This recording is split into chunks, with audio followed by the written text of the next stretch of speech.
Dios te salve María, llena eres de gracia, el Señor es contigo. Bendita tú eres entre todas las mujeres, y bendito es el fruto de tu vientre, Jesús. Santa María, Madre de Dios, ruega por nosotros pecadores, ahora y en la hora de nuestra muerte. Amén. En el nombre del Padre, y del Hijo, y del Espíritu Santo. Amén.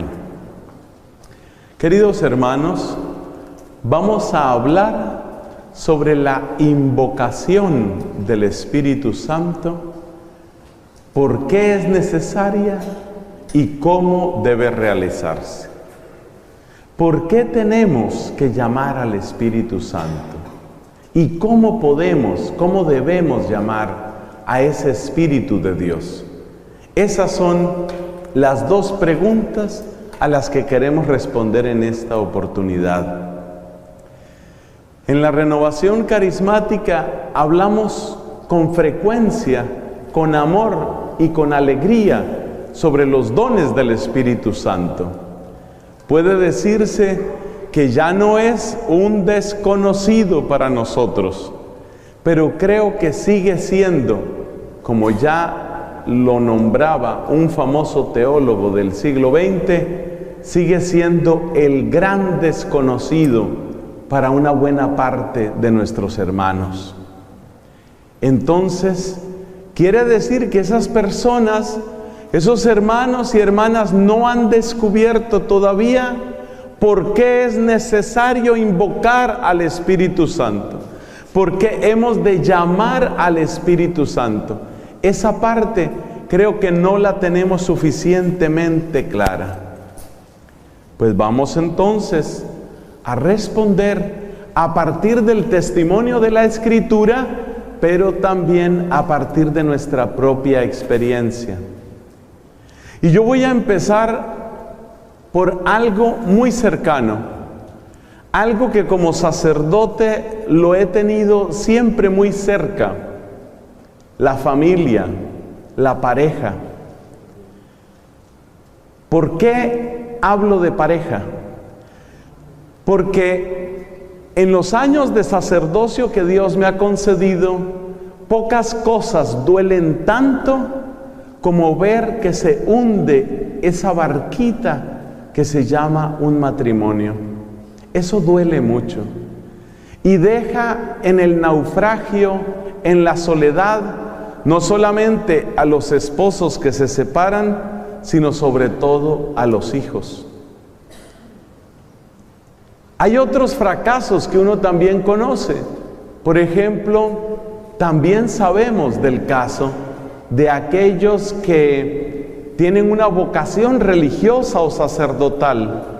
Y lo mismo que dije antes de la pareja, repito ahora: da mucho dolor ver que una vocación sacerdotal se empieza a hundir como esa barca que he dicho. Eso da mucho pesar, eso da dolor. Y uno se pregunta por qué suceden esos fracasos. Vamos a hablarlo primero desde un punto de vista puramente humano. Y ahí vamos a entender por qué necesitamos una ayuda que no es solamente humana.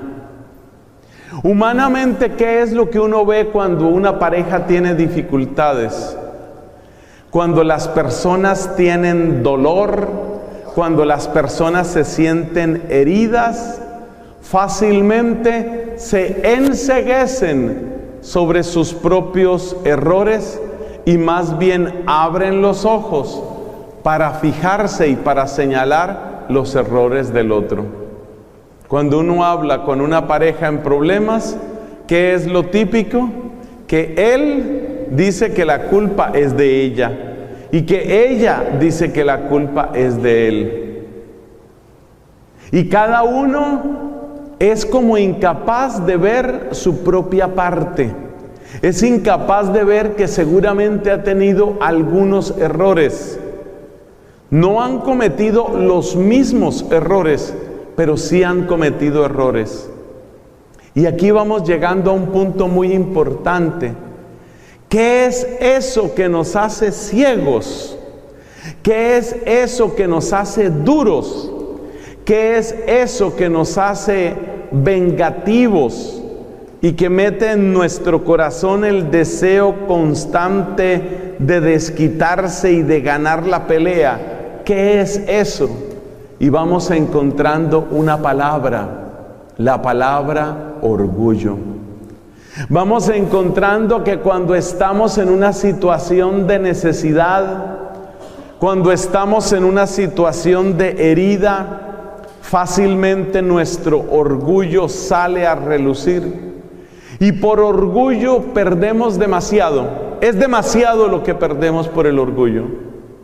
Porque por orgullo se hunde esa pequeña barca. Por orgullo se arruinan las vidas de esos hijos. Me acuerdo un sacerdote bastante mayor, con mucha más experiencia que yo seguramente. ¿Sabes lo que decía? Decía él: estoy convencido de que prácticamente todas las dificultades matrimoniales se pueden superar. Todas. ¿Pero qué se necesita? Se necesita sacar de la casa, sacar del corazón ese maestro terrible que es el orgullo. Ese maestro, ese es el del problema. Porque no queremos sacar el orgullo. Como no quiero sacar el orgullo de mi vida, entonces no quiero reconocer los errores que he cometido. No quiero pedir perdón por esos errores. No quiero disculpar a la otra persona. No quiero que me vean débil. Y cada una de esas acciones es una barrera que le estoy poniendo al camino de la reconciliación, al camino del encuentro, al camino de la restauración. Entonces nos estamos dando cuenta de algo muy importante, que lo observamos en la pareja y en la familia, pero que sucede en muchos otros ámbitos, que es que cuando uno se siente atacado, cuando uno se siente débil, cuando uno se siente disminuido, como reacción natural, uno se afianza en una actitud que muchas veces contiene esa palabra orgullo. A partir de este concepto, podemos ver que la misma realidad sucede en muchos otros ambientes, en muchas otras realidades. Por ejemplo, me acuerdo la historia de una empresa de aceite de palma en el norte de mi país, una empresa muy grande. Y esa empresa, que en cierto momento llegó a ser muy exitosa, de repente fue entrando en dificultades y dificultades, problemas, huelgas, finalmente bancarrota, quiebra total, hubo que disolver la empresa, quedaron sin empleo no sé cuántas personas, una gran empresa de aceite de palma en mi país. ¿Qué había sucedido? Me lo comenta una persona de la región. En esa empresa se formó un sindicato muy poderoso y ese sindicato pues se llenó de pretensiones laborales, en parte justificadas, claro. Por su lado, los dueños de la empresa tomaron otra actitud: no me dejo. ¿Cuál era el lenguaje que utilizaba el dueño de la empresa? Yo no me voy a dejar de esos comunistas obreros que quieren adueñarse de esto. ¿Y cuál era el lenguaje de los del sindicato? Nosotros no nos vamos a dejar de esos burgueses capitalistas que no saben sino oprimir al obrero. ¿Sí te das cuenta que se parece a lo que hemos dicho del matrimonio?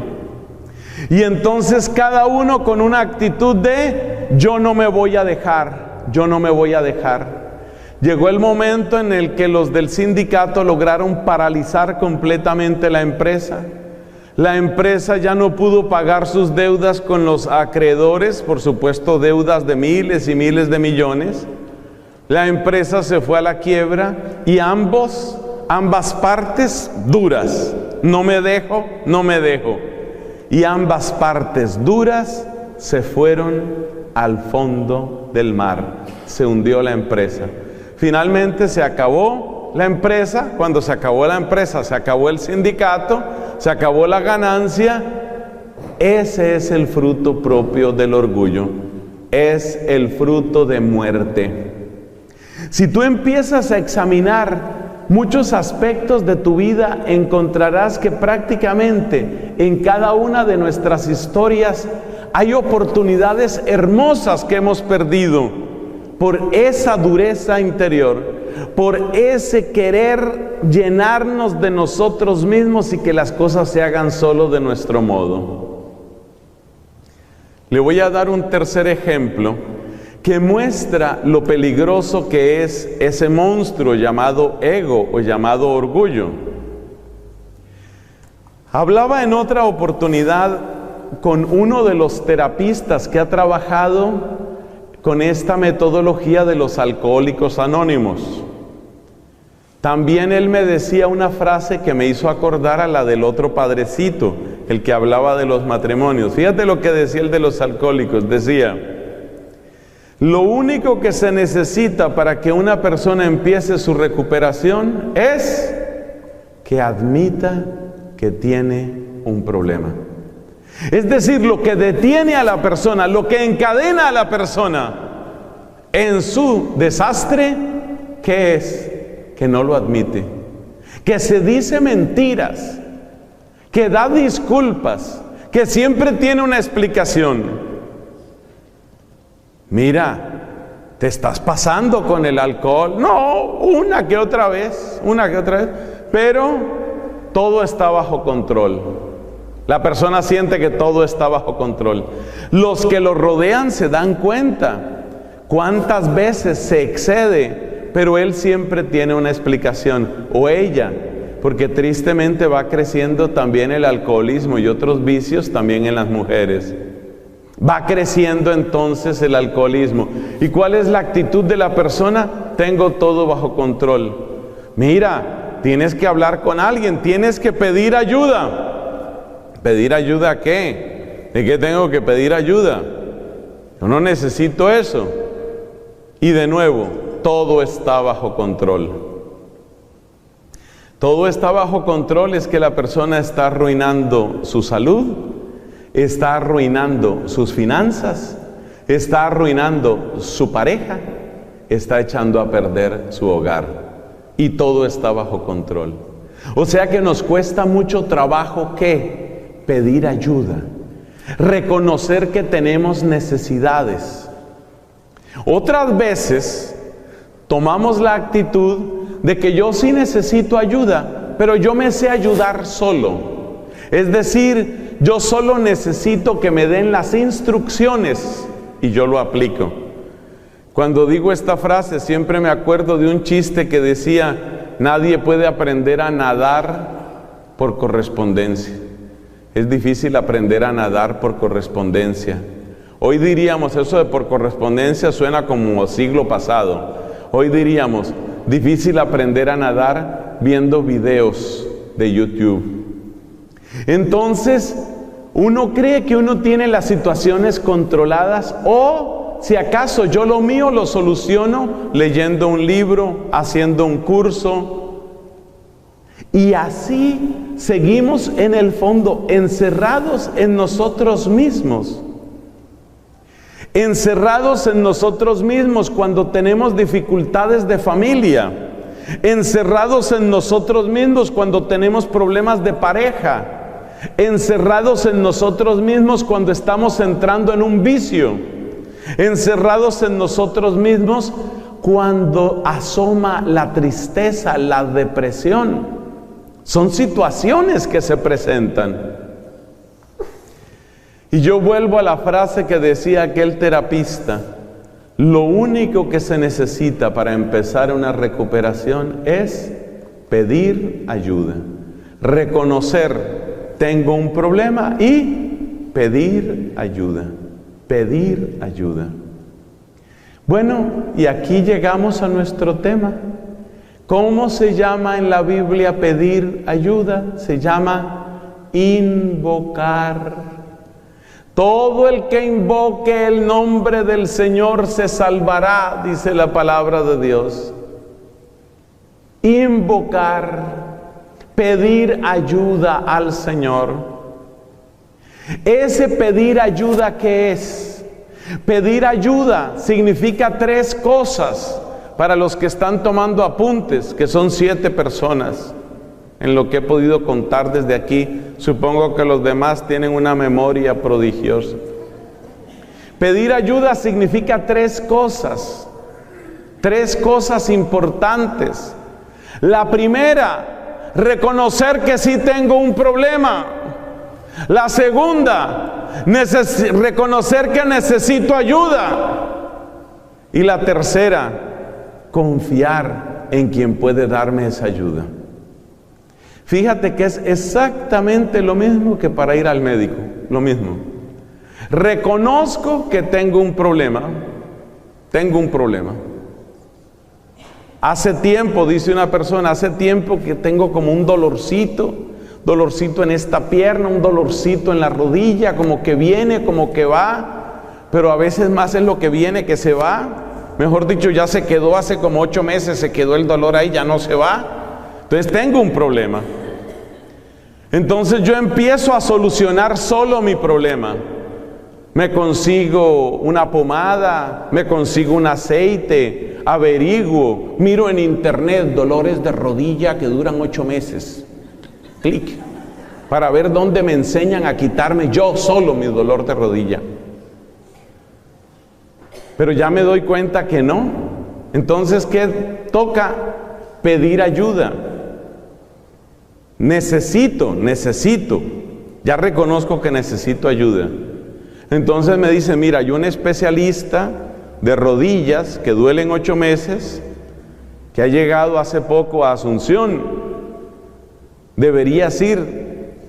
No sé. No, voy a ver. Yo creo que yo sí aguanto. Y ya tiene incluso un pasito, tiene un tumbao. Entonces todavía no ha puesto su confianza. Se necesitan las 3 cosas. Reconozco que tengo un problema. Reconozco que necesito ayuda y quiero ayuda. Y tercero, pongo mi confianza en esa persona. Eso es invocar. Eso es invocar. Te repito otra vez las 3 características del invocar, de la verdadera invocación. Primera, reconocer que tengo un problema. Segunda, reconocer que necesito ayuda y querer esa ayuda. Tercera, poner mi confianza en quien puede ayudarme.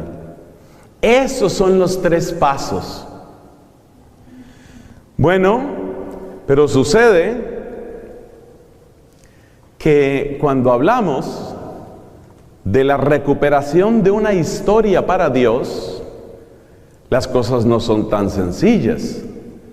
¿Por qué estos pasos que se oyen tan elementales cuestan tanto trabajo a tantas personas?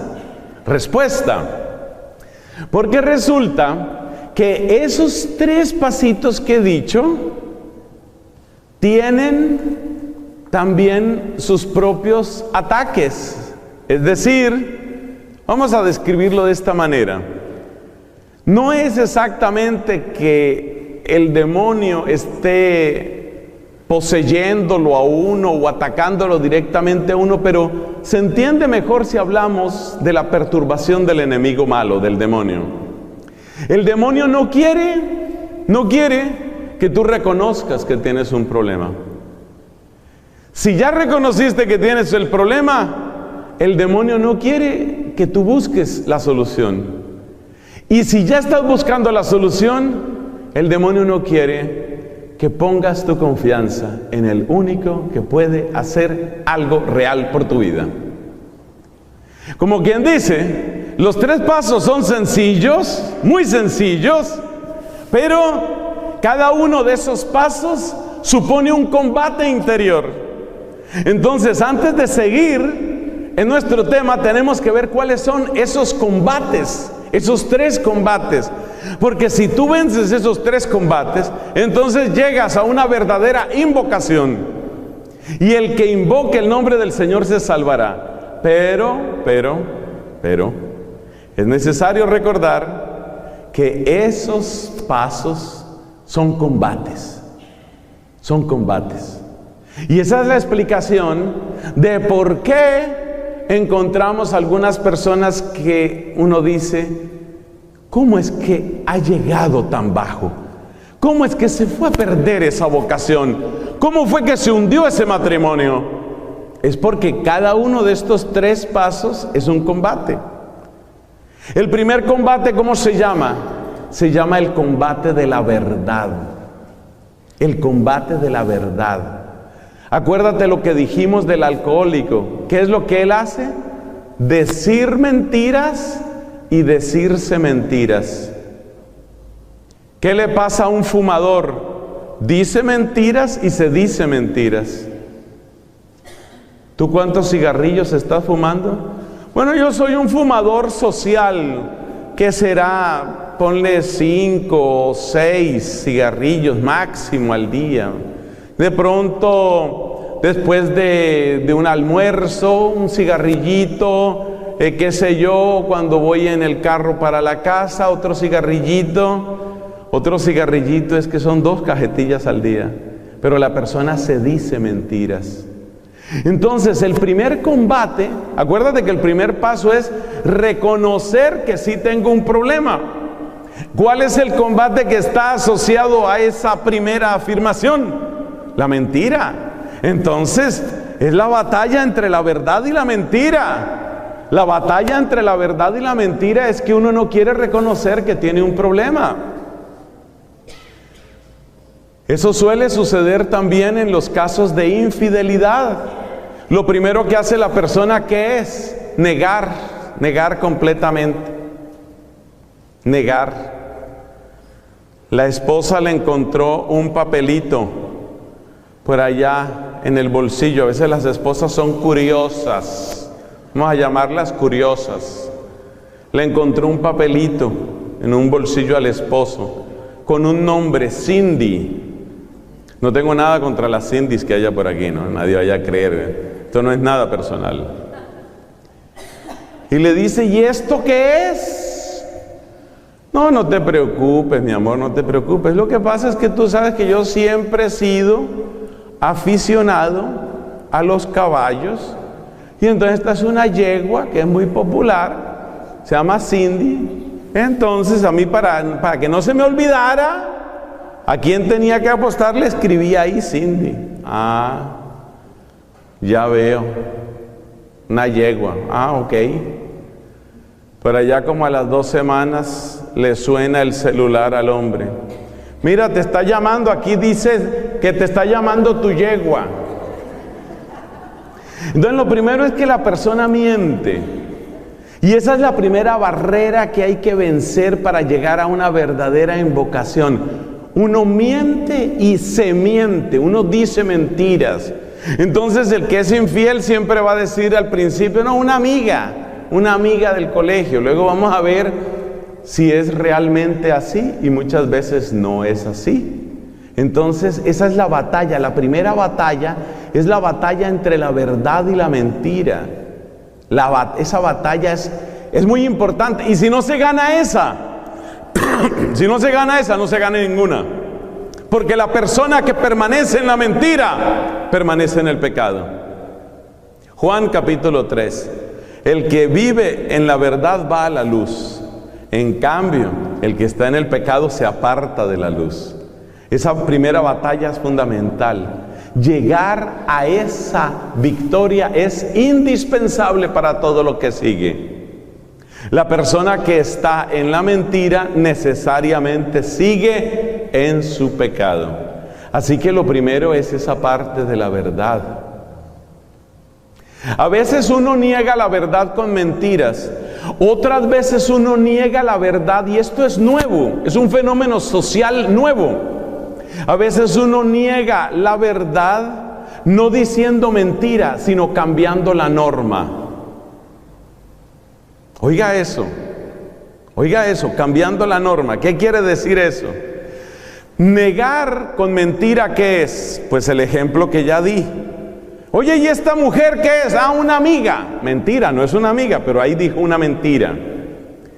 La otra posibilidad, ¿cuál es? La otra es cambiar la norma. ¿A qué llamamos cambiar la norma? Por ejemplo, la persona que dice, mira, estás bebiendo mucho. Sí, pero eso no tiene nada. Todo el mundo lo hace. Es normal. Es decir, es el intento de normalizar el comportamiento en el que uno se encuentra. Eso está pasando en nuestra sociedad también. Por ejemplo, en el vecino llamado país del Brasil, hay una epidemia que se está presentando que se llama matrimonios abiertos. Ponle comillas bien grandes, reteñidas. Matrimonio abierto. ¿Qué es matrimonio abierto?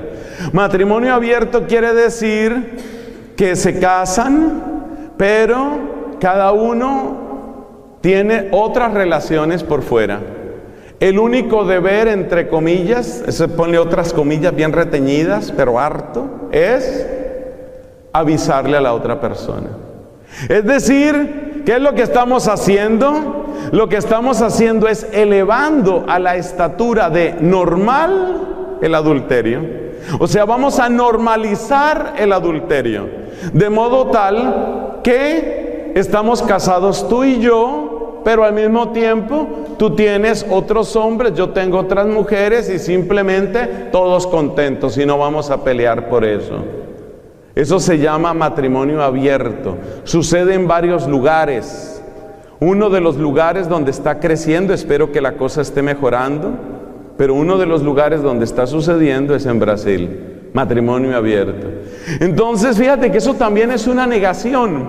¿Por qué? Porque la persona que ya normaliza un comportamiento es una persona que ya no siente la necesidad de salir de ese comportamiento.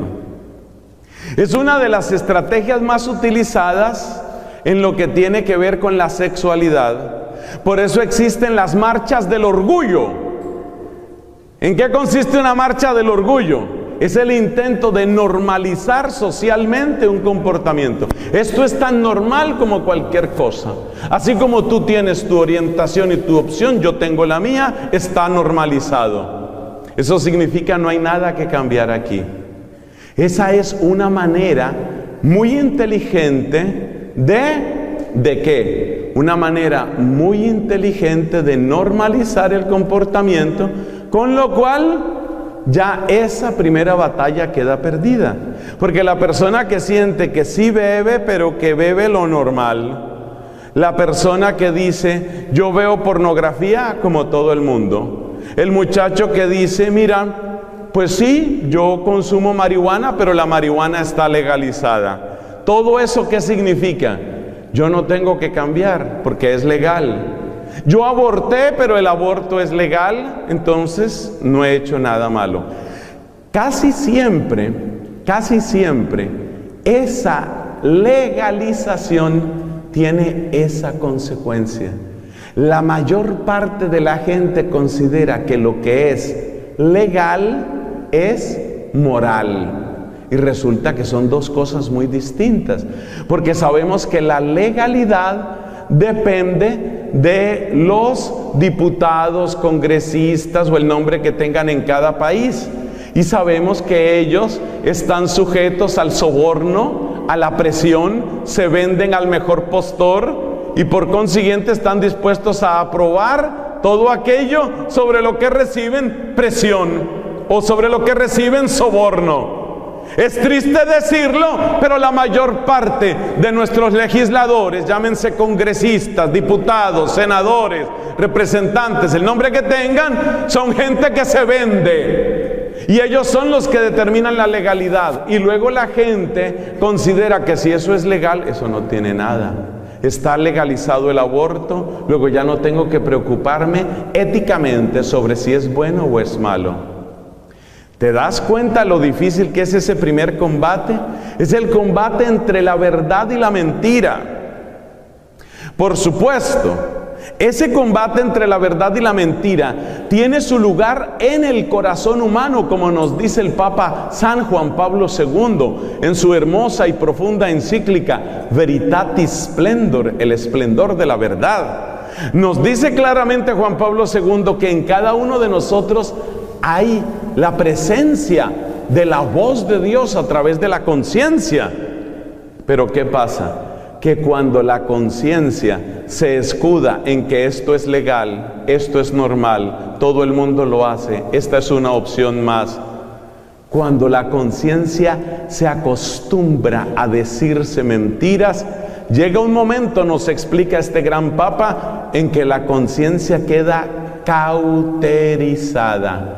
Y una conciencia cauterizada, es decir, completamente quemada, ya no responde al impulso del bien o del mal. Es como si estuviera en estado de coma, no responde. Esa es la situación de la conciencia. Entonces es muy importante, esa primera batalla es muy importante. Esa primera batalla es fundamental porque es la batalla en la cual se define qué va a pasar con uno. Si la persona está en las marchas del orgullo, si la persona está convencida de que lo suyo es legal, si la persona se rodea solo de amigos que piensan como él o como ella, esa persona no va a dar un solo paso para cambiar las cosas. Por eso el alcohólico, ¿de quién quiere rodearse? No de gente sobria, porque si se rodea de gente sobria, de esos que antes de las 10 de la noche hace rato están en la casa porque tienen una esposa, unos hijos, entonces esos no le van a acolitar sus borracheras. ¿De quién se acompaña el borracho? De otros borrachos. ¿De quién se acompaña el promiscuo? De otros promiscuos. Es muy importante vencer esa barrera. Es tan importante esta barrera. Les voy a decir, hermanos, que nuestro Señor Jesucristo, las únicas veces que aparece hablando con fuerza, atacando directamente a una persona, lo hace para vencer este callo, esta muralla. Por ejemplo, cuando habla a los fariseos, ¿cómo es que Cristo, manso y humilde de corazón, les dice a ciertas personas hipócritas, raza de víboras, sepulcros blanqueados? ¿Qué son esas palabras tan duras? Si Jesús es el manso, el humilde de corazón, es el Cordero de Dios, ¿por qué Jesús habla con esa fuerza? Porque es tan grande su amor, que por amor es capaz de lanzar esos misiles, es capaz de lanzar ese ariete, es capaz de lanzar ese golpe fuerte, porque hay que lograr como sea abrir esa muralla. Por eso también Cristo nuestro Señor a veces inspira en las personas sentimientos de horrible conciencia. ¿Yo qué estoy haciendo? Dios mío, ¿qué estoy haciendo? Esos sentimientos fuertes, esas sacudidas fuertes, esos terremotos interiores, hay que mirarlos como regalos de Dios. Cuando una persona es verdaderamente sacudida, a veces ese es un gran regalo de Dios. A veces, si ustedes miran en internet, se van a encontrar gran cantidad de testimonios de personas que duraron años y años trabajando para distintas industrias del pecado. Hay, por ejemplo, una señora, Patricia se llama ella, que estuvo trabajando durante mucho tiempo en el negocio del aborto. Ustedes saben que el aborto es un negocio, por eso quieren meter ese negocio también aquí. Siempre ponen como pretexto que la mujer, la libertad de la mujer, en el fondo es un negocio que reporta millones de dólares por muchos conceptos. Esta señora trabajó durante mucho tiempo en ese negocio, pero hubo un día en el que se dio cuenta: estoy matando gente. Fue sacudida. Y ese terremoto la hizo caer en cuenta. ¿Qué es esto? Ella misma se había hecho 2 o 3 abortos, ella misma, y había ayudado a no sé cuántas mujeres a abortar. Me parece que es ella también, o si no es otra, con un testimonio parecido, la que cuenta lo que sintió cuando le estaba ayudando a realizar su 4º o 5º aborto a una niña de 15 años. 4º o 5º aborto. Y entonces, a pesar de que la conciencia de esta enfermera asesina, es decir, cómplice de asesinato, a pesar de que su conciencia estaba tan quemada, tan cauterizada, fue sacudida. Y a partir de esa sacudida fuerte, se dio cuenta de lo que estaba haciendo. Esa es la primera batalla. La primera batalla es darse cuenta de eso, es caer en cuenta de eso. Y esa primera batalla es un regalo muy grande, muy grande. Yo exhorto con cariño a quienes están hoy aquí y también a quienes nos están ayudando con su escucha, porque ese es un verdadero apoyo a esta obra. Esta predicación se está transmitiendo en este momento en directo para la radio La Voz del Santuario en 93.5. Con mucho cariño les enviamos un saludo desde aquí. También por Facebook se está transmitiendo en directo. Les enviamos un saludo con cariño. Y es muy importante la exhortación que les voy a decir. Papás, mamás, no dejen de hablar a sus hijos de estas cosas. No dejen de hablar. A veces una mamá puede sentir, yo ya qué le voy a decir a mi hijo, qué le voy a decir, ya le he dicho tantas veces. No se cansen, que Dios no se cansa de visitar con su amor todos los días al pecador, todos los días. No se cansen de hablar. Hay que hablar, porque tú no sabes cuál es esa palabra, cuál es ese día en que se va a lograr. Todos hemos oído de cómo una gota perseverante puede romper una roca. Incluso hay fotos, hay videos de lo que puede hacer una gotica. Quien ve una gota, y una gota puede perforar una roca. ¿Y cuál es la gota número qué? ¿Cuál es la que va a lograr por fin romper esa roca? No se sabe. Yo me imagino que son miles y miles y miles de gotas. Pero un día hay una que por fin rompe el último poquito de la roca. No dejen de hablar. Hablen a sus hijos, a sus hijas, porque la palabra de amor, sobre todo de una mamá, la palabra de amor es una palabra que queda ahí, es una palabra que queda, es una palabra que obra. Es muy, muy grande el bien que puede hacer, sobre todo la mamá, también el papá. Las palabras que uno más recuerda toda la vida, ¿cuáles son? Las del papá, las de la mamá. Entonces es muy importante. Les voy a decir más, queridas mamás. Repito, las que oyen esto por internet, las que oirán esto después cuando se transmita por YouTube, les quiero decir con todo amor, no se cansen. Es posible que ni siquiera alcancen ustedes a ver el fruto. Es posible, pero la palabra de una mamá queda. La palabra de una mamá queda. Hace una semana me estaban contando un testimonio impresionante. Un muchacho, era un muchacho, cuando la mamá lamentablemente enfermó, se agravó y se vio que la cosa era definitiva. Y la mamá, en su lecho de muerte, recibe la visita de su hijo, tomándolo de la mano y mirándolo a los ojos le dice: yo solo quiero una cosa, prométeme que no te vas a apartar de Dios. Eso sucedió hace 15 o 20 años. Y este hombre que ha dado tantas vueltas en la vida, él mismo dice: soy incapaz de faltar a una misa un domingo. Entre otras cosas, porque siento todavía la voz de mi madre. Ya la mamá muerta hace tantos años.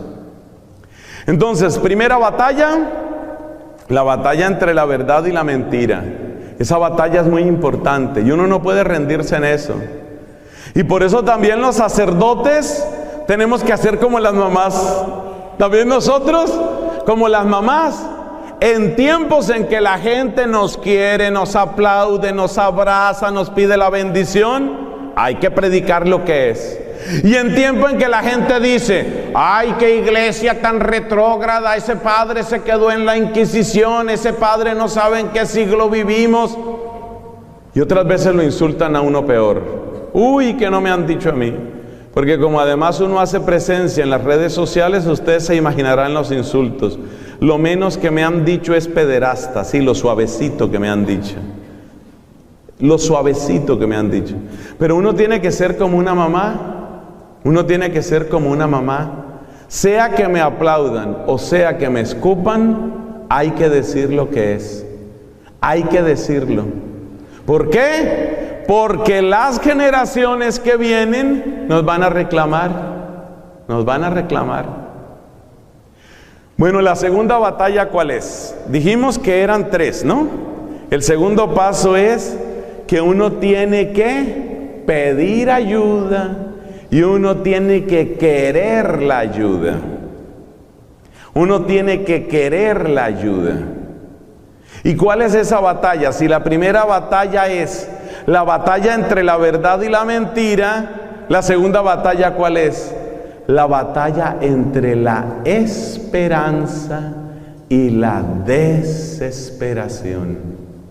Esa es la segunda batalla. La batalla entre la esperanza y la desesperación. Es una batalla en la que se ha hundido mucha gente, mucha. Fíjate que la Sagrada Escritura nos dice esto sobre Judas Iscariote.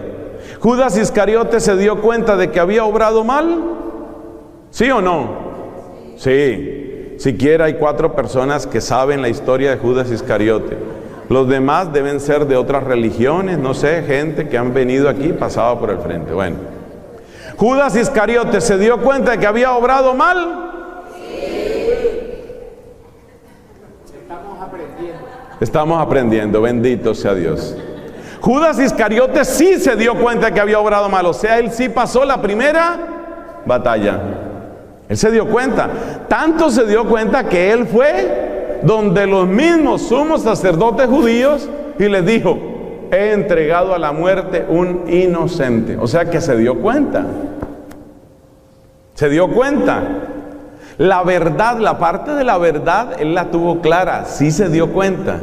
Pero ¿qué le pasó? Le pasó que vino la segunda batalla. ¿Cuál es la segunda batalla? Acuérdate, la primera es entre la verdad y la mentira. La segunda es entre la esperanza y la desesperanza.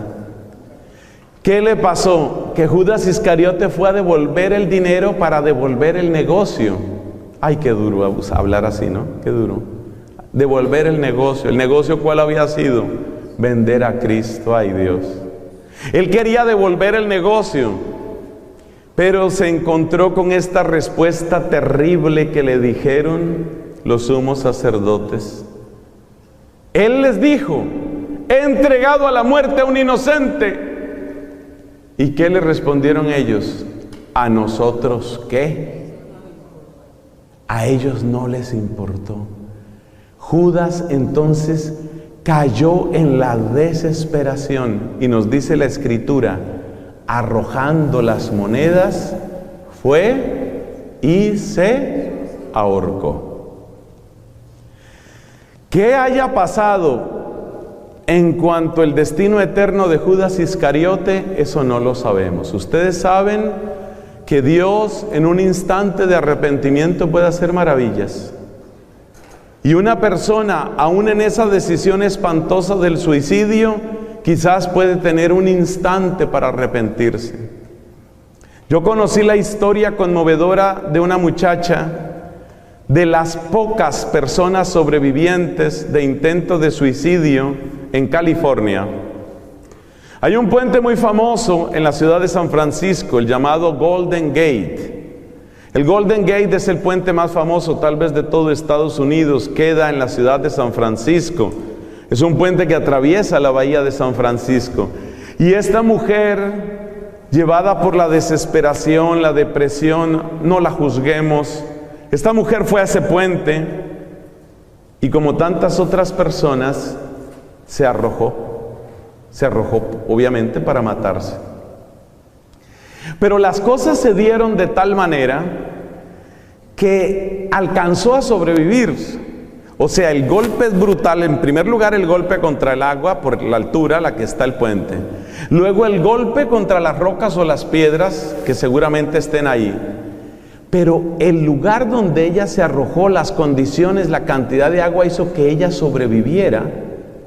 Y luego la corriente la llevó tan cerca de la orilla que pudo ser rescatada. Esa mujer obviamente quería matarse, quería suicidarse. Luego la entrevistan y mira lo que ella dice: desde el momento en que mis pies soltaron el puente, me di cuenta que me había equivocado. Es decir, yo no debía matarme. Ese relato impresionante, usted lo puede buscar también en internet, sobrevivientes del Golden Gate o alguna cosa parecida, busca. Ese relato impresionante nos enseña algo, que existe la posibilidad de que muchas personas, aún en el intento de matarse, hayan tenido ocasión de arrepentirse. Pero bueno, el hecho es que Judas Iscariote, lo que nos cuenta la Biblia que es, arrojó las monedas y fue y se ahorcó. Entonces el segundo combate es el combate entre la esperanza y la desesperación. Ese es el segundo combate. ¿Por qué? Yo lo describo un poco a manera de caricatura, pero tiene su parte cierta. El demonio en el primer combate lo que intenta decirte es: no estás haciendo nada malo, todo el mundo lo hace, no te preocupes que es legal, no te va a pasar nada. Esas son las mentiras, esos son los engaños y seducciones del demonio en el primer combate. En el segundo combate, cuando ya la persona se da cuenta de que sí está obrando, que sí ha obrado mal, en el segundo combate, ¿cuál es la frasecita del demonio? No tienes remedio, eres un caso perdido, ya no hay nada que hacer. Esta historia que les estoy diciendo la explica muy bien aquella santa tan querida por este servidor y por tantos otros, que se llama Santa Catalina de Siena, doctora de la Iglesia. Doctora, ¿qué quiere decir? Que es verdadera maestra de vida espiritual, que la Iglesia ha declarado que los escritos de ella son una guía segura en el camino de la vida cristiana. Santa Catalina de Siena. Y Santa Catalina describe las cosas de este modo: que mientras uno va en esta vida, el demonio quiere ponernos una venda y llevarnos como vendados, como quien dice: no estás haciendo nada malo, no te va a pasar nada, sigue, disfruta, pásalo bien, gózala. Eso mientras vas caminando. Pero cuando llega la hora de la muerte, cuando estás al borde del abismo, ¿qué hace el demonio? Te quita la venda para que el vértigo de la eternidad te lleve a la desesperación y te arrojes para siempre a tu condenación. Entonces, la segunda batalla es la batalla de la ¿qué? De la esperanza. La primera es la batalla de la verdad.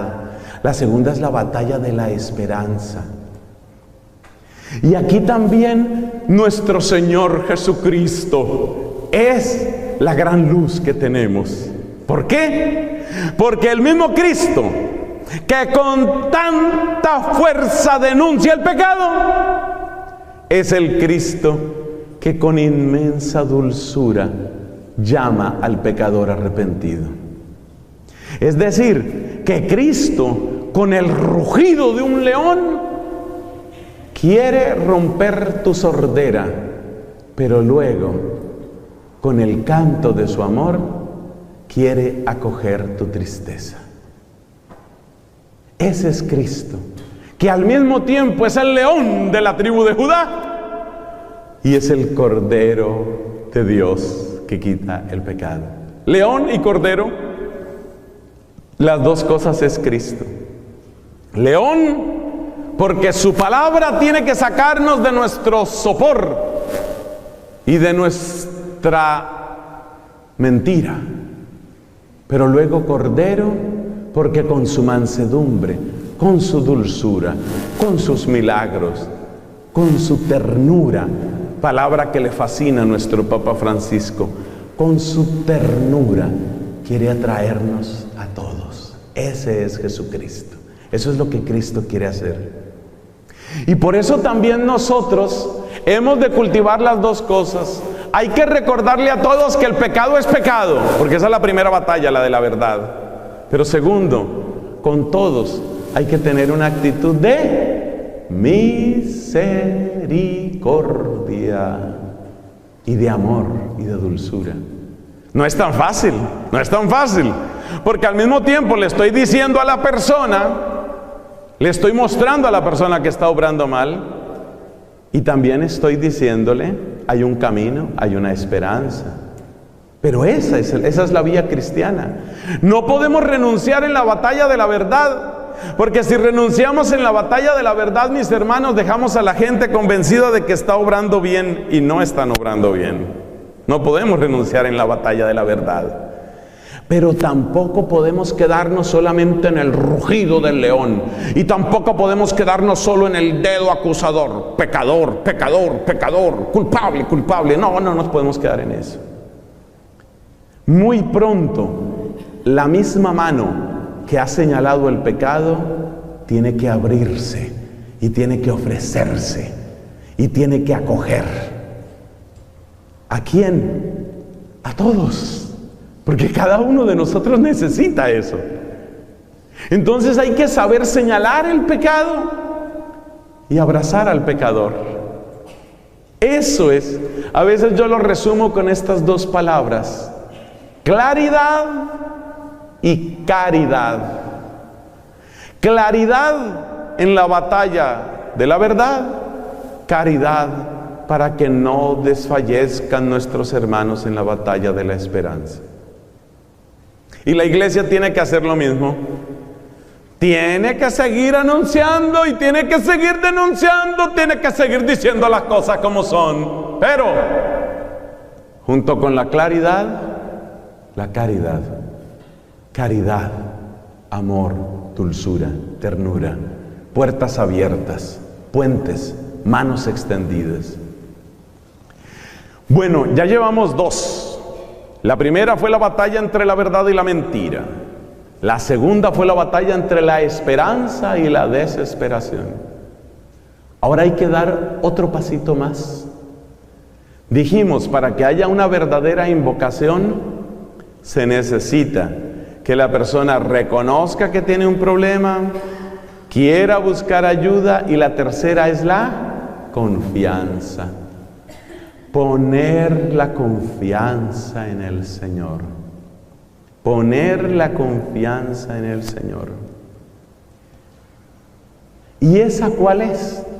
Esa es la batalla entre la fe, que en la Biblia significa ante todo esa capacidad de confiar, y la incredulidad. Qué hermosas las palabras con que Cristo le habla. Qué hermosas las palabras con que Cristo les habla a tantas personas.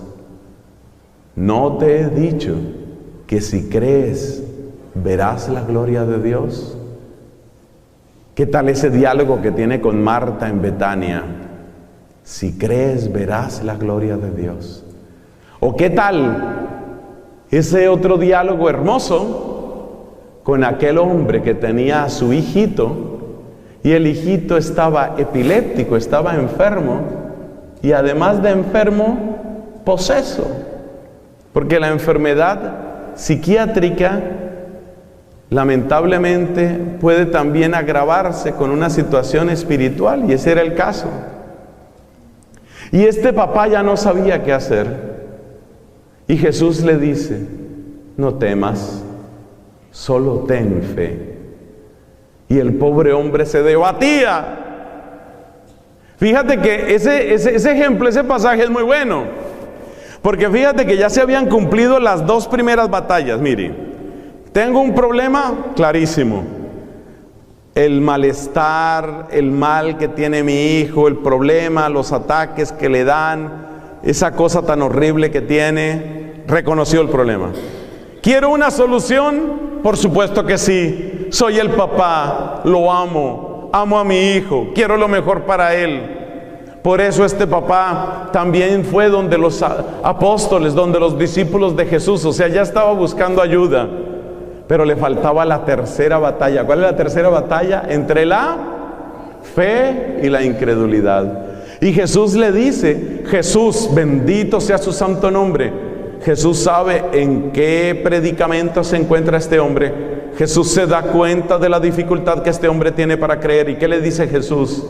Jesús le dice, no temas, solamente ten fe. ¿Y qué le responde ese papá?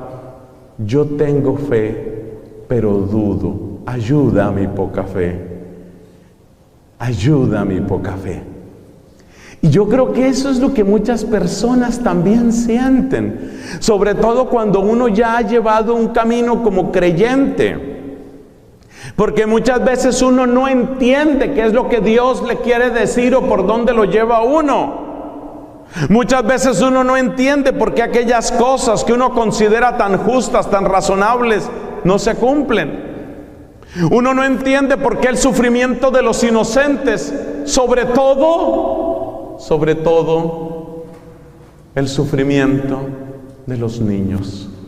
¿Por qué sufre un niño? ¿Por qué? ¿Por qué se llega a eso? Uno no lo entiende. Hermanos, no les estoy hablando de casos hipotéticos, les estoy hablando de mi familia. Porque eso nos ha pasado en mi familia. Este que les habla, tiene ya un sobrino que murió.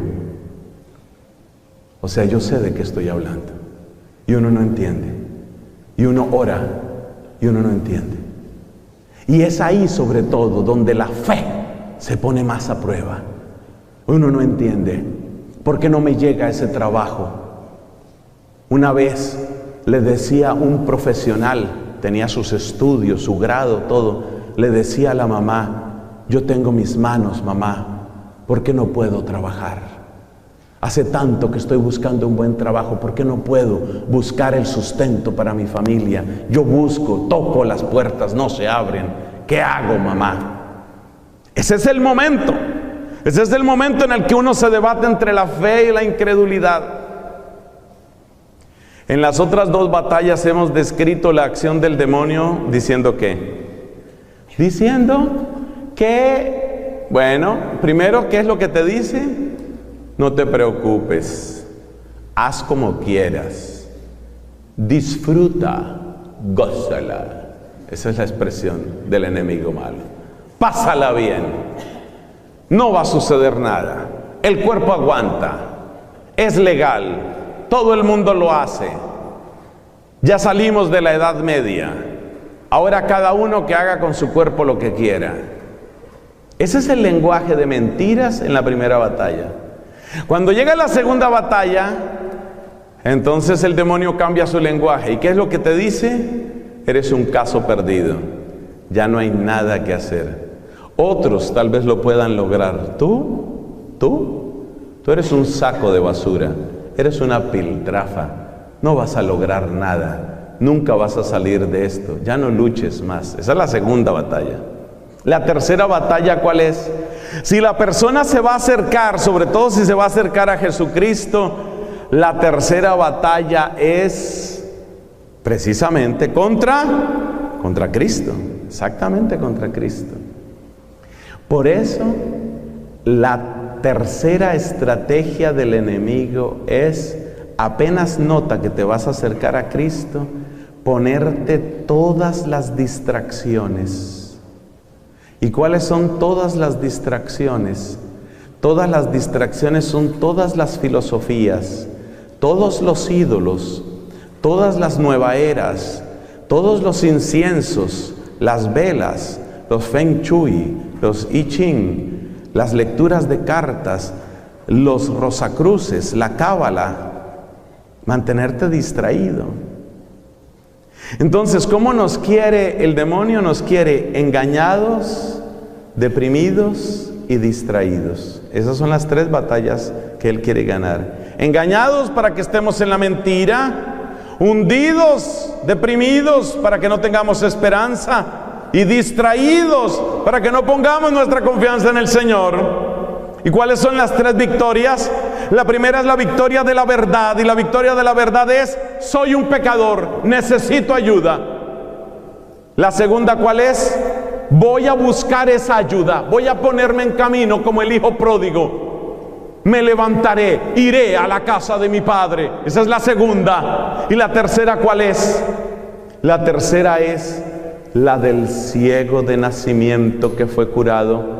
Cuando Jesús le dice: ¿crees en el Hijo del Hombre? Y el ciego responde: ¿y quién es para que crea en él? Capítulo 9 de San Juan. ¿Quién es para que crea en él? Y Jesús le dice: soy yo, lo estás viendo. Y el que era ciego cae, se postra ante Cristo. Hace poco estábamos recordando al gran apóstol Tomás. ¿Te acuerdas? El que dudó, el que dijo: mientras no meta mi dedo en el agujero de los clavos, mientras no meta mi mano en su costado. ¿Y qué pasó? Que Jesús se le presenta y lo confirma en la fe y le dice: mira, aquí están mis manos, toma tu dedo, aquí está mi costado, mete tu mano.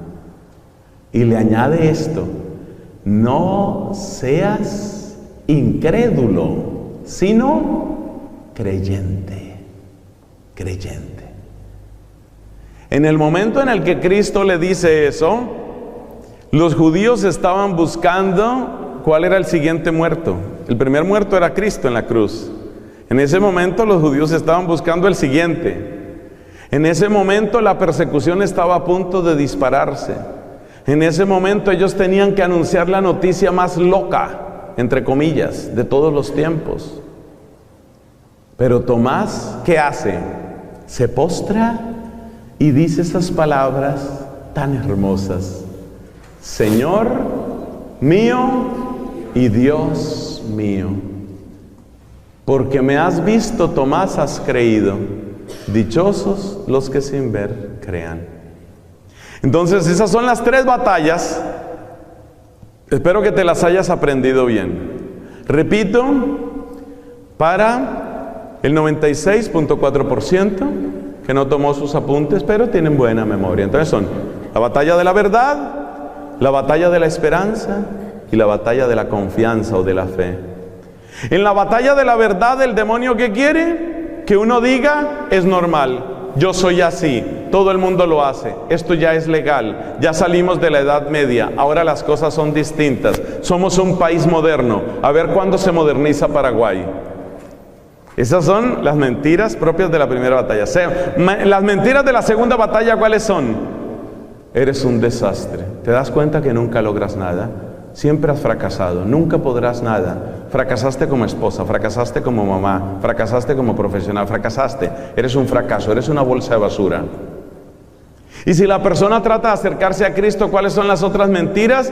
¿Cuáles son las otras seducciones de esta víbora espantosa del infierno? Son mantenerte distraído. Espérate, no necesitas eso. ¿Por qué quiere el demonio que no nos acerquemos a Cristo? Y en cambio nos propone 2.342.712 terapias distintas. ¿Por qué? Por una razón: porque en ninguna de esas terapias me piden la palabra que Cristo sí me pide. ¿Cuál es la palabra que Cristo me pide y que nadie más me pide? Está en Marcos capítulo 1. Conversión. ¿Qué es lo primero que dice Jesucristo? El reino de Dios está cerca. Convertíos y creed la buena noticia. Entonces, ¿por qué es más sabroso cualquier otra terapia y no acercarse a Cristo? ¿Por qué es más sabroso cambiarse de religión y no seguir en la católica? ¿Por qué? Porque en las otras no me van a pedir la conversión, que es la parte difícil. Claro. Una persona que está viviendo por allá con su segunda, tercera esposa, si va a la iglesia católica hay una gran probabilidad de que le hablen de esos temas hartos, esos temas incómodos. Temas incómodos. Como decir, adulterio. Ay, qué tema tan incómodo. En cambio, si yo me voy por allá a uno de esos grupos, una de esas sectas, tal, ahí lo único que hay que hacer es cantar bonito, diezmar. Eso sí, diezmar sí hay que hacerlo. como nunca diezmó usted en su iglesia católica, usted que nunca apoyó para nada a la iglesia católica, que le dolía darle 200 guaraníes a la iglesia católica, allá sí le dice, muestre a ver su declaración de renta. Pero la gente paga lo que sea con tal de que no la obliguen a ¿qué? Convertirse. Entonces, ¿qué pasa? Que te dicen que nueva terapia. La nueva terapia consiste en que tú enciendes unas barritas de incienso y empiezas a repetir durante 800 veces mumbo yumbo, mumbo yumbo, mumbo yumbo.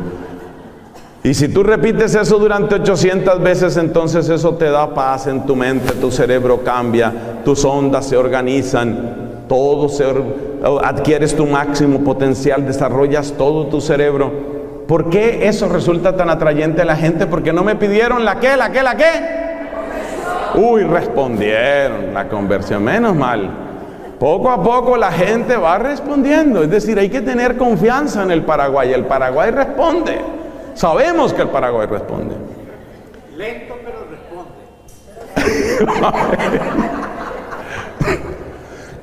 Perdón, entonces, hermanos queridos, esos son los 3 pasos. ¿Y qué pasa cuando uno da esos 3 pasos? Cuando uno da esos 3 pasos, uno llega a la verdadera invocación. Entonces, la invocación, ¿cómo es? Es de verdad. Desde la verdad de lo que soy.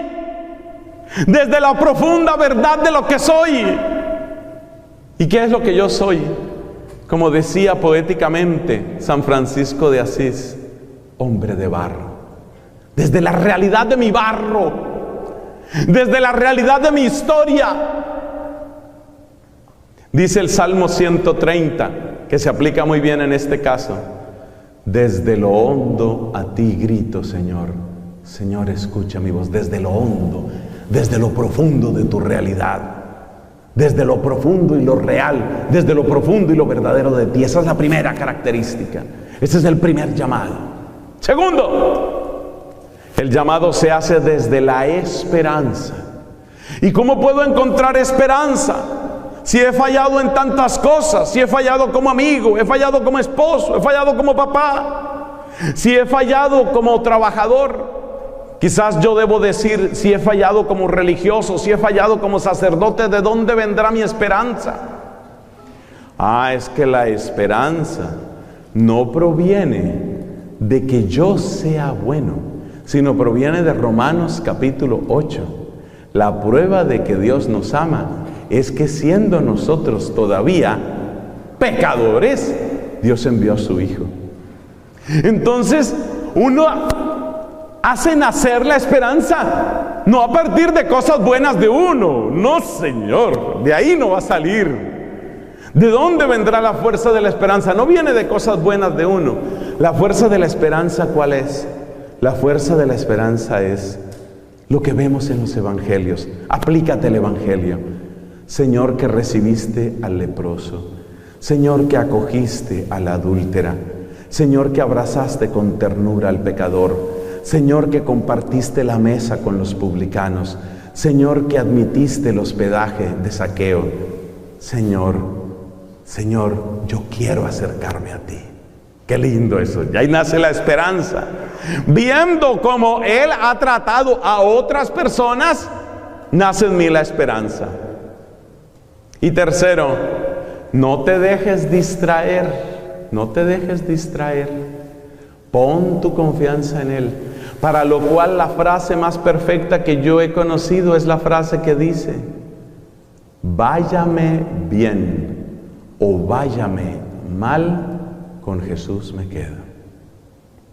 Mire, el día que usted suelta esa frase, el demonio hace rechinar de rabia sus quijadas.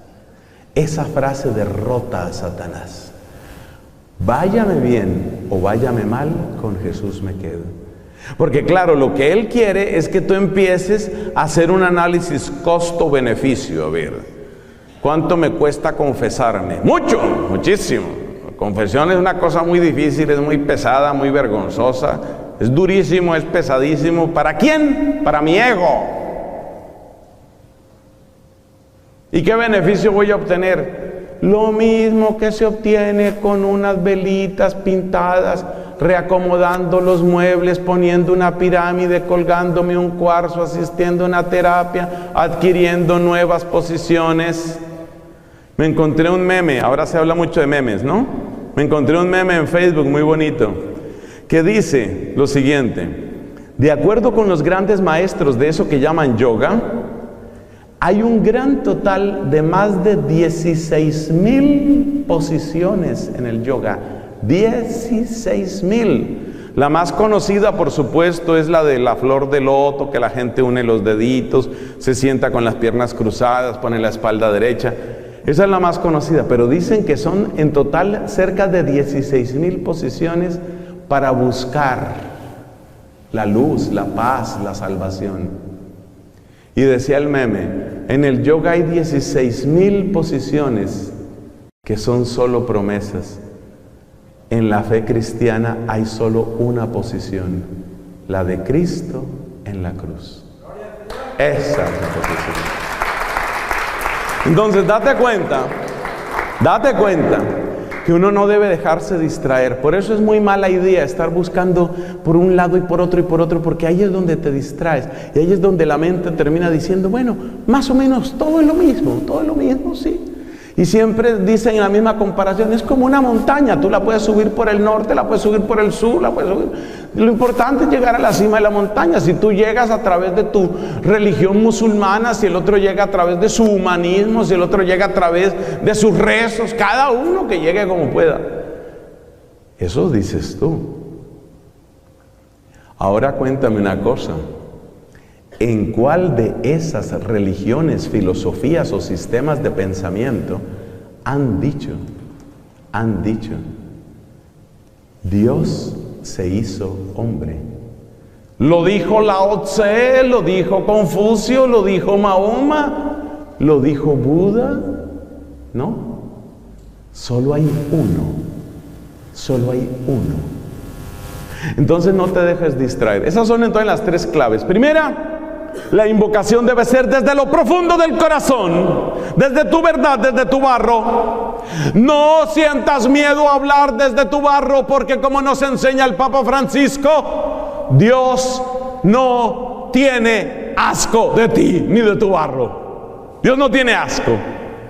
No tengas miedo de hablar desde tu asco, desde lo que a ti te produce asco. No tengas miedo.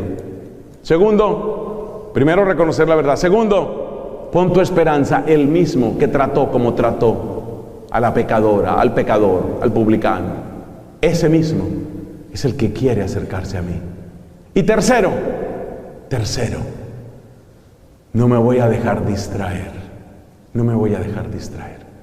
Por eso es muy importante, apenas empiezan a brotar las primeras semillitas de la conversión, es muy importante que uno tome decisiones.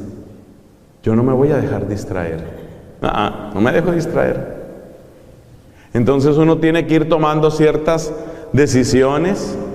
Por ejemplo, quizás muchos de nosotros hace tiempo que no hacemos una buena confesión. Voy a hacer una buena confesión, me voy a preparar, voy a hacerla bien. Voy a asistir a un buen grupo de oración. Quizás no todos los grupos son para mí, por lo menos en el momento en el que me encuentro, pero voy a buscar a dónde, voy a alimentar mi fe. Voy a leer la palabra de Dios, empezando por los santos evangelios, que es lo más fácil de entender en general. Esas decisiones. Y a partir de ahí, ¿qué viene? A partir de ahí lo que viene es una invocación sincera. La invocación amorosa y sincera. Ven, Señor, ven a hacer tu obra en mi vida. Ven, Señor. Ese es el verdadero clamor. Ese es el verdadero clamor del cual se dice en el libro de Job, la oración del pobre traspasa las nubes. Ese es el verdadero clamor. Y ese clamor el Señor lo escucha.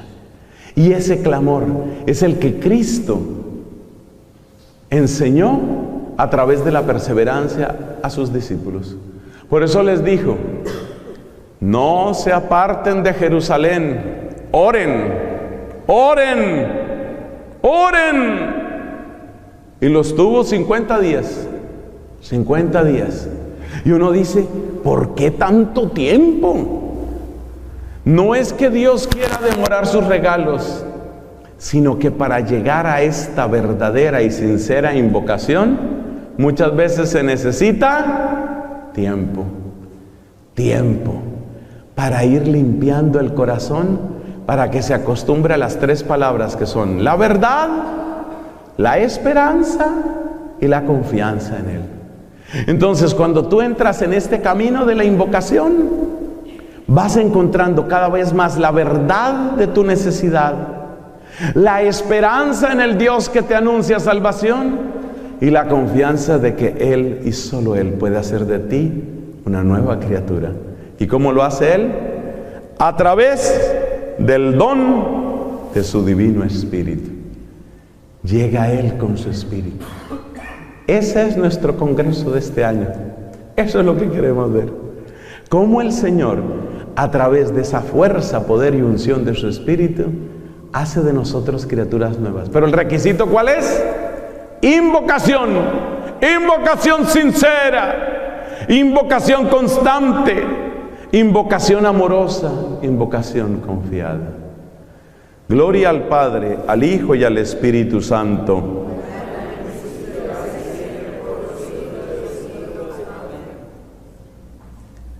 Vamos a ponernos de pies ahora, mis hermanos, y vamos a hacer un ratico de esa oración.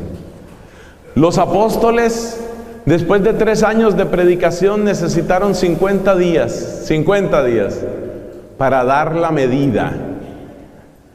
En mi país, Colombia, las señoras, cuando están cocinando, a veces utilizan esta expresión: ya casi da punto. Dar punto es como estar en su medida. Cuando algo se está cocinando y está llegando a su medida, ya casi da punto. Nosotros, hermanos, nosotros tenemos que orar hasta que podamos dar ese punto. Hasta que podamos dar ese punto. Y ese punto, yo creo que muchos de los que están aquí, mis hermanos de la Renovación Carismática, lo conocen. Ese punto es quebrantamiento. Ese punto es efusión. Ese punto es gozo en el alma. Ese punto es certeza de la presencia divina. Vamos a pedirle a Dios que nos lleve a ese punto de alabanza, ese punto de amor, ese punto de confianza en Él. Bendito seas, Señor. Bendito seas. Padre Celestial, ayúdanos a orar. Envíanos tu Divino Espíritu. Nosotros no sabemos orar, no sabemos, pero necesitamos orar. Envíanos, Señor, tu Divino Espíritu. Enséñanos a orar. Enséñanos a invocar. Invocar con fuerza y con fervor el Espíritu Santo de Dios. Te necesitamos, Espíritu Santo. Te necesitamos, Espíritu Santo. Ven a nosotros, ilumínanos. Muéstranos nuestra verdad. Esa verdad de la que quizás hemos huido durante tanto tiempo. Muéstranos la verdad, Espíritu Santo. Esa verdad que es la verdad de nuestros errores, los que no hemos querido admitir. Muéstranos la verdad, Espíritu Santo. Y haz que al reconocer esa verdad podamos verdaderamente también abrirnos a tu amor. Ven, Espíritu Santo, ven. Hoy te damos permiso, Espíritu Santo. Oh Señor, Señor, escucha esta plegaria. Recibe, Señor, estas manos que extendemos hacia ti. Toma mi corazón, como decía aquel santo. Toma mi corazón hoy, porque mañana no sé si será mío. Toma mi corazón hoy, que te lo ofrezco, Señor, porque no sé si mañana será mío. Toma mi corazón, Señor. Bendito seas. La gloria, la alabanza para ti, Señor. Llega con el don de tu Espíritu. Llega con la fuerza de tu Espíritu. Dame esa esperanza, Señor, para sonreír desde ya lo que tú estás construyendo en mi vida, Señor. Dame ese don del Espíritu para descubrir ya lo que tú quieres, Señor. Alabado seas. Bendito, bendito seas, Señor. A ver, ¿quiénes van abriendo esa boca para llamar al Espíritu, para bendecirlo, para darle la gloria, para darle la alabanza, para decirle, ven a mí, Señor, ven a mí, te necesito, Señor, te necesito, Señor. Es verdad que te necesito, yo reconozco la verdad de mi alma y reconozco, Señor, que te necesito. Envía, Señor, ese Espíritu, porque sin tu Espíritu ni siquiera podemos pronunciar el nombre de Jesús. Danos, Señor, tu Espíritu para reconocer con la fuerza de ese Espíritu quién eres tú y quiénes somos nosotros. Bendito seas, Señor. Bendito seas, Señor, bendito y amado seas. Gracias, Señor. Gracias, Jesús. Gracias, Señor. Gracias por lo que haces en nosotros. Gracias, Señor, bendito seas, bendito y amado seas. Llega con ese Espíritu. Danos esa esperanza, danos esa confianza. Danos esa capacidad de decirte, sí, sí, Señor, sí, sí somos tuyos, sí queremos ser tuyos, sí queremos ser la obra de tus manos, sí queremos renovarnos con tu fuerza, con tu gracia y con tu amor. Amén.